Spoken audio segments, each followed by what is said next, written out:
Hello everyone. Here is the another HTML interview question that looks simple but has an important difference. What is the difference between read only and disabled? Imagine you are using a banking application. Your account number is displayed, and you can see it. You can select or copy it, but the application does not allow you to change it. That's the perfect use case for read only.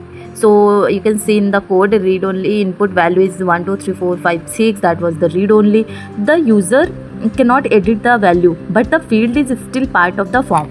Now compare that with disabled value. Disabled means the control is unavailable, which I have described in my previous video also. So the user cannot interact with it normally in disabled one. So, and here is the important difference for interview. A read-only input can generally be submitted with the form. A disabled input is generally not submitted. That's why choosing between them matters.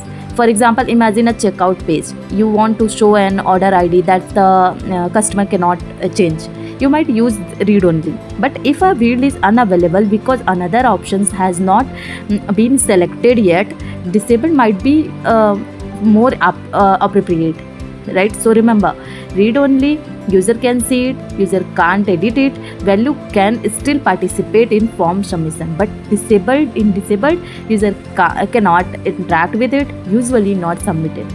So for interviewer, if interviewer asks you what is the difference between read only and disabled, so read only prevent editing while keeping the control active and generally submittable. But disabled one is makes the control unavailable and generally exclude it from form submission. So read only means you can see it but don't change it. Disabled means this field is not available right now. Thank you.